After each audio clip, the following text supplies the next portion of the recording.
Mona se mordit doucement la main pour étouffer le cri de plaisir qu'elle voulait désespérément pousser. Bien que Marty ait été rapide à se libérer au début, il avait encore beaucoup d'énergie. Il sentit la réaction de la jeune femme et continua à avancer au même rythme. Mona n'avait jamais mentionné que son mari, Homer, était bien meilleur que Marty. Mona serra les jambes dans l'espoir d'accélérer le processus, consciente que cela prendrait du temps. Il lui fallut quelques minutes pour terminer. Ils savaient tous les deux que le temps qu'ils passeraient ensemble serait éphémère une fois qu'ils auraient atteint leur point culminant. La lumière filtrant à peine à travers les lamelles des stores baissées, ils se glissèrent hors du bureau et entrèrent dans la salle de conférence à la lumière tamisée. Mona siffla d'agacement, un sentiment que Marty pouvait facilement discerner. « Où as-tu mis mes vêtements » demanda-t-elle. « Moi ? Quoi ? Pourquoi ferais-je cela » répondit Marty avec incrédulité. Elle passe ses mains sur l'endroit où elle se souvient avoir laissé ses vêtements, essayant de donner un sens à la pièce faiblement éclairée. « Je ne sais pas pourquoi, mais mes vêtements ne sont pas là où je les ai laissés. » Marty la fait taire doucement. « N'élève pas la voix.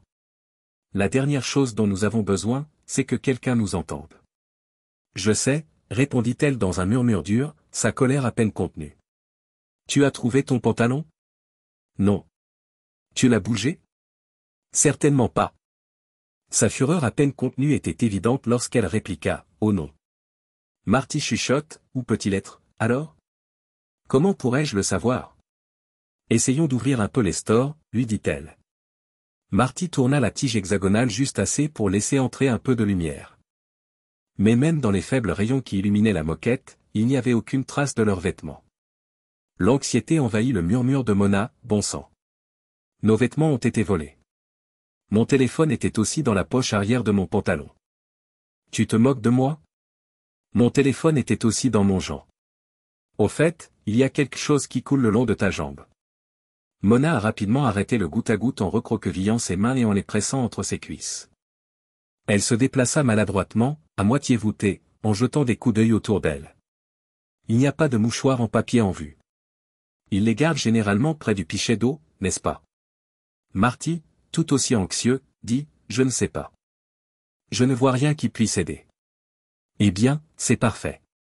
Qu'est-ce qu'on fait maintenant ? Dit-il, sa voix se perdant dans le bruit des pieds nus qui frappent le sol. Je pense que je ferais mieux de fermer la porte à clé pendant que nous trouvons quelque chose. Le murmure de Mona se fait critique. Dis-moi, tu n'as pas fermé la porte à clé tout à l'heure. Moi ? Tu as été la dernière à entrer dans la pièce. Imbécile, j'ai fermé la porte à clé, dit-elle, plus fort que nécessaire. La voix de Marty était à peine audible, baisse d'un ton. Elle n'était pas fermée à clé. Je viens de la fermer à clé. C'est un désastre, bon sang. Attendez. Y a-t-il quelque chose dans cette armoire que nous pouvons utiliser ? Mona traversa la pièce en courant jusqu'à l'armoire, le souffle accéléré. Marty, plus homme de poitrine qu'autre chose, ne pouvait s'empêcher d'admirer l'étalage inattendu. Il lui fallut un moment pour apercevoir un paquet de mouchoirs en papier non ouvert, caché au fond de l'armoire, à cause du faible éclairage. Elle commença rapidement à se nettoyer, déchirant le paquet avec ses ongles. Elle utilisa un autre mouchoir pour essuyer ses jambes, qui étaient couvertes des fluides de Marty. Après tout, la journée n'avait pas été une perte totale. Cependant, cette petite victoire n'était pas vraiment à savourer. Elle avait l'impression que le temps s'était arrêté. Pendant quelques instants, aucun d'entre eux ne parla, aucune idée nouvelle n'émergea. Mona rompt finalement le silence après un moment d'hésitation. Pensée Y.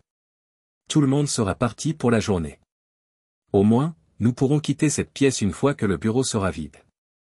Marty lui rappelle avec impatience, il n'est que 11 heures du matin. La salle de conférence a probablement été réservée pour quelqu'un aujourd'hui, et vous attendez de nous que nous restions cachés pendant encore 7 heures. Où diable sommes-nous censés nous cacher ? Sous cette maudite moquette ? Avez-vous pensé que quelqu'un pourrait commencer à nous chercher ? Elle a rétorqué, et, le génie, je ne t'entends pas trouver de meilleures idées. Au fait, j'ai une réunion au 3e étage à 2 heures. Si je la manque, j'aurai de sérieux ennuis. De toute façon, je crois que nous sommes condamnés, mon amour. Celui qui a pris nos vêtements peut exiger n'importe quoi de nous.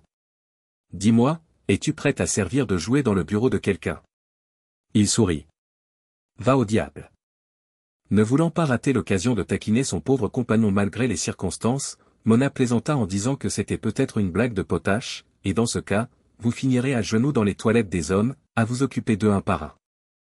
Marty ressentit une vague de nausée à l'image mentale que ces mots évoquaient. Il fit une prière silencieuse. S'il te plaît, Karma, ne me laisse pas tomber maintenant, fais en sorte que la personne qui a pris nos vêtements soit une femme. Nous avons attendu maladroitement quelques minutes de plus avant que Marty ne finisse par dire, y a-t-il quelqu'un que nous pouvons appeler? Avant qu'il n'ait pu terminer sa question, une voix calme s'est fait entendre dans l'interphone de la salle de conférence. Sur la ligne 3, Mona, vous avez un appel. Mona grimace et se fige. L'anxiété l'envahit lorsqu'elle réalisa que quelqu'un savait qu'elle était coincée ici. Elle appuya à contre-séure sur le bouton de la ligne 3 du panneau de communication interne vétuste, sentant ses entrailles trembler. Ici Mona. Une voix masculine joyeuse retentit dans le haut-parleur. Hey, Baby. Bonne idée pour le déjeuner. Je passerai à ton bureau vers midi. Je ne vous retiendrai pas car je suis trop occupé en ce moment. À bientôt. Attendez, Homer, mais la ligne était déjà coupée. Mona s'effondra sur le sol, les yeux pleins de larmes. Elle a du mal à parler, ses cris sont étouffés. Qui était-ce? Qui était-ce? Demanda Marty, la voix empreinte d'inquiétude. Mona n'avait pas besoin de répondre rationnellement, mais elle en était incapable. Une fois de plus, l'interphone s'anima et annonça d'une voix monocorde, vous avez un appel sur la ligne 2, Marty. Marty s'approcha de l'appareil et appuya prudemment sur le bouton de la ligne 2, comme s'il s'apprêtait à contourner un serpent venimeux. C'est Marty, croissa-t-il en déglutissant difficilement. Bonjour, mon amour. Les deux amants gelés entendirent cette fois une voix féminine enjouée. Je serais ravi de me joindre à vous pour le déjeuner, bien sûr. À midi, je serai là avec les enfants. On dirait que c'est ma mère qui appelle. Il faut que je me change. À tout à l'heure. Marty, qui n'avait jamais été connu pour être sentimental, s'enfonce dans le sol, incapable d'arrêter les larmes qui menacent de couler de ses yeux. Il se rend compte qu'il est fini. Il était clair que celui qui avait obtenu son téléphone avait décidé de faire de sa vie un enfer. Au bout d'un moment, alors que ses larmes commençaient à se calmer, Mona parvint à balbutier quelques mots. Toi aussi, tu déjeunes avec ton conjoint. Marty acquiesça misérablement sans lever la tête, réalisant que chaque seconde le rapprochait de sa perte. Les deux adultères étaient assis là, se lamentant ensemble, liés par le même destin. L'excuse selon laquelle ce n'était que du sexe, chéri, ne sauverait évidemment pas leur carrière, leur mariage ou leurs fesses. Alors qu'ils commençaient à penser que cette matinée ne pouvait pas être pire, une annonce enthousiaste a retenti sur l'interphone. Attention, tous les employés. La fête mensuelle de l'entreprise aura lieu dans la salle de conférence F au 5e étage à midi. Mona sursaute. Oh mon Dieu, j'avais complètement oublié cela. Ses yeux parcourent frénétiquement la pièce à la recherche d'un endroit où se cacher. Tu crois que la fenêtre s'ouvre? Suggéra Marty, se raccrochant à la paille. Nous sommes au 5e étage, Einstein. Bien que tu sois un pivert, je parierais ma vie que tu n'as pas d'aile, tout comme je ne peux pas voler. Mona s'est emportée. Sale sorcière, arrête de parler, rétorque-t-il. Vous avez de meilleures suggestions? Non. Cassez cette fenêtre, s'il vous plaît. Surtout avec toi, je préfère mourir que de rester nu devant tout le monde. Et comment suis-je censé la briser?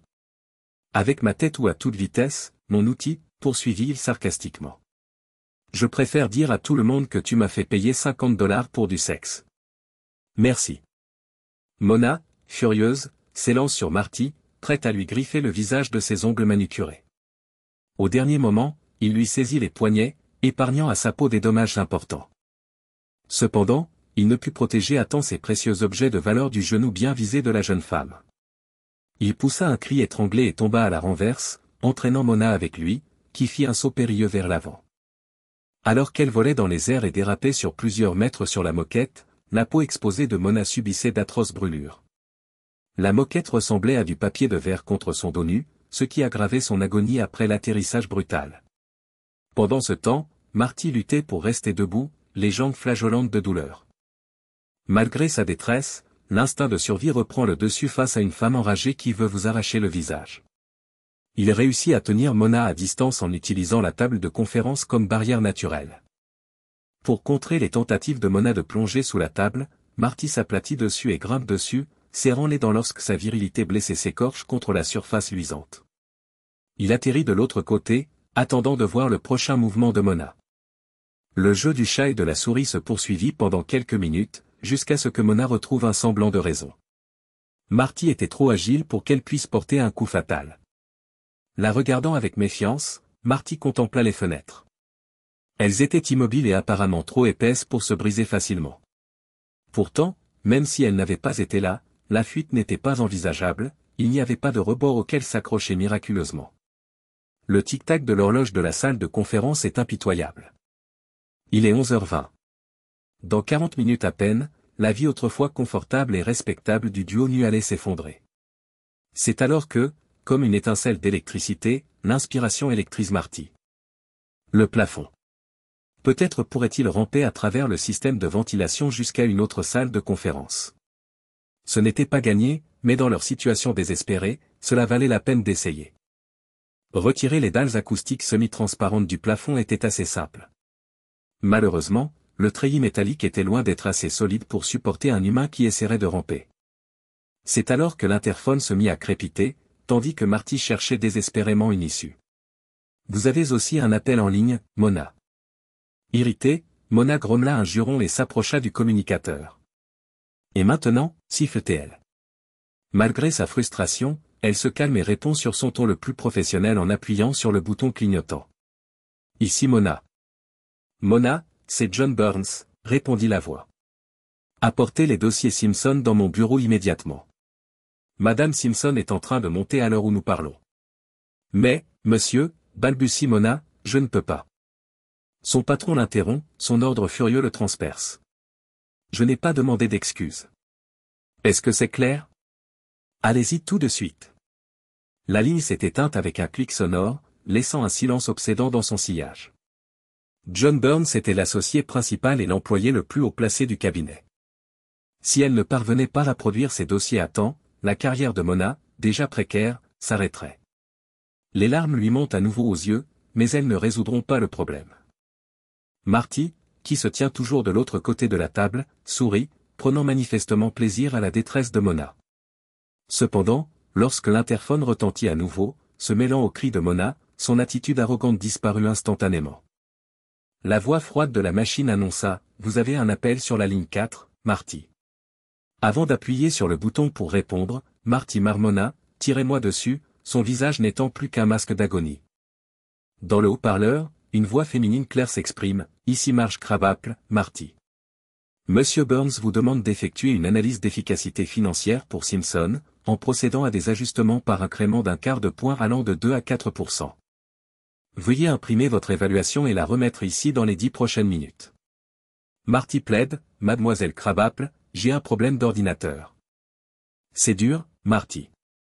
10 minutes. La ligne est coupée. Marty ferma les yeux et renversa la tête en arrière, se dégonflant comme un ballon crevé. Qu'est-ce qui pouvait encore aller de travers? Ce n'était certainement pas le moment de poser la question. Salaud, voilà tes $50. Un cri victorieux retentit près de son oreille. Une seconde plus tard, après un raclement essayurant, Marty ressentit une agonie sans précédent. Avec la rapidité et la finalité d'une guillotine, Mona souleva un pichet de verre vide au-dessus de sa tête et le fit s'écraser sur la virilité déjà tourmentée et sans défense de Marty, qui s'était faufilé jusqu'à lui pendant qu'il était momentanément distrait. Son cri d'angoisse fut suffisamment fort pour réactiver l'interphone, tout comme le bruit sourd de son corps qui s'élançait vers le haut avant de retomber sur le sol. Baissez d'un ton, s'il vous plaît. Certains d'entre nous essaient de travailler. Tandis que Mona, revigorée par son acte de vengeance, criait dans le haut-parleur, « Allez au diable, bande de salopes !» Marty se tordait sur la moquette, luttant pour respirer. 5 minutes s'écoulent. Après avoir vomi 2 fois sur la moquette, Marty resta recroquevillé en position fétale. L'odeur nauséabonde envahit toute la pièce. Mona lui tendit un paquet de mouchoirs dans l'indifférence la plus totale. Le bruit de l'interphone qui se rallume est presque intolérable. L'interphone annonça, « Mona, vous avez un appel sur la ligne 1. » Mona hésite quelques instants avant de répondre.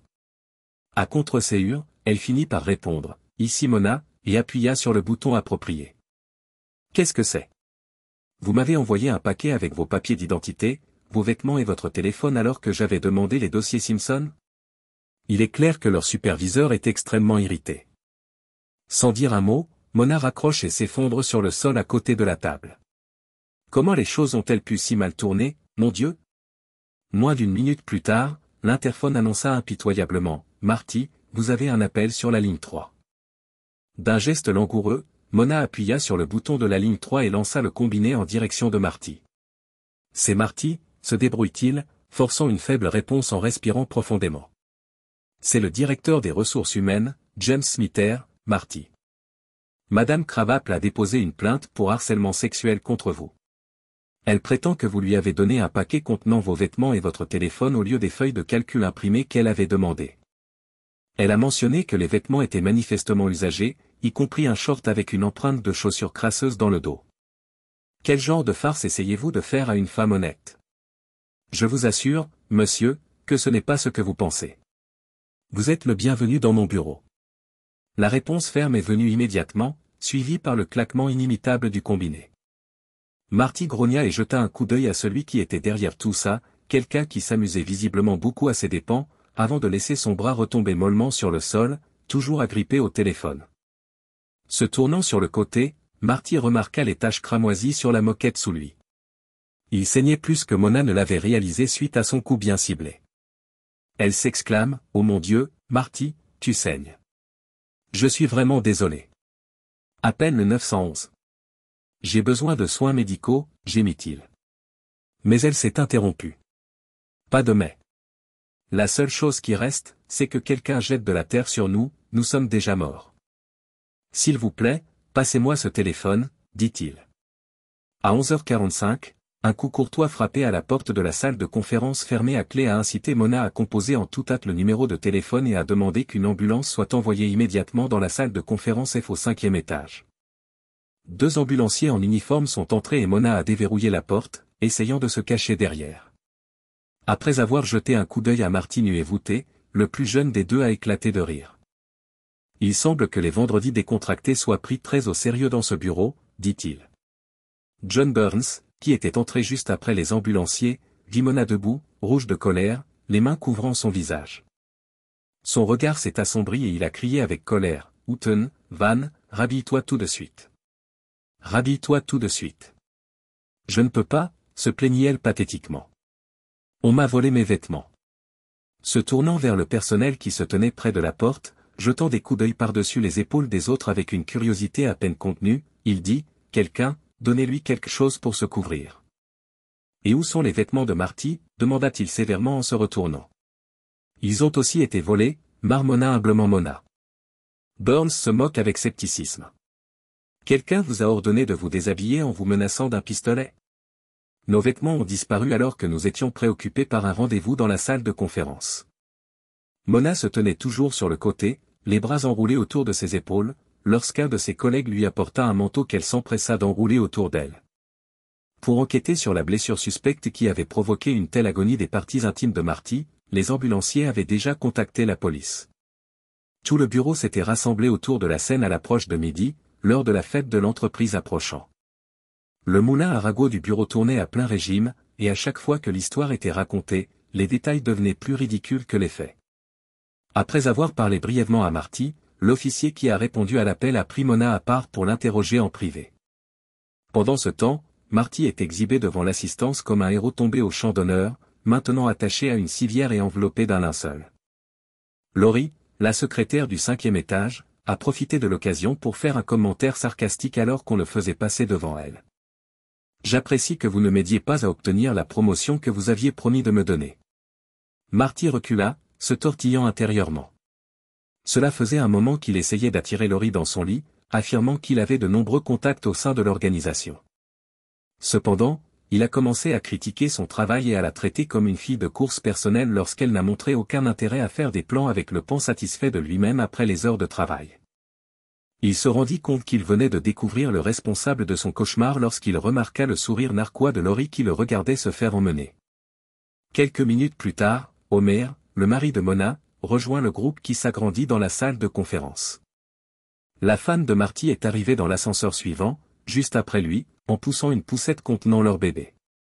À ce moment-là, les ambulanciers escortent Marty, attaché à sa civière, alors qu'il est descendu dans un autre ascenseur. Laurie a attendu que M. Burns entende son commentaire percutant avant de reprendre la parole. Croyez-vous toujours qu'une modeste réceptionniste n'a pas la créativité nécessaire pour réussir dans le monde de l'entreprise, Mona? M. Burns prit un moment pour se présenter et s'éloigner des autres membres du personnel. Qui êtes-vous, jeune femme, et que savez-vous précisément de ce désastre, demande-t-il en jetant un coup d'œil à cette femme intrépide qui, manifestement, ne craint pas d'être remarquée. Toutes les personnes présentes dans la salle, même les conjoints nouvellement arrivés, se retournent aussitôt, impatients d'entendre ces paroles. Je suis Laurie Flander, monsieur. Je travaille ici, au 5e étage, en tant que secrétaire. Je me doutais que quelque chose n'allait pas lorsque Mona et Marty ont réservé la salle de conférence F pour aujourd'hui. Elle a insisté sur le fait que ce n'était pas la première fois qu'ils faisaient cela.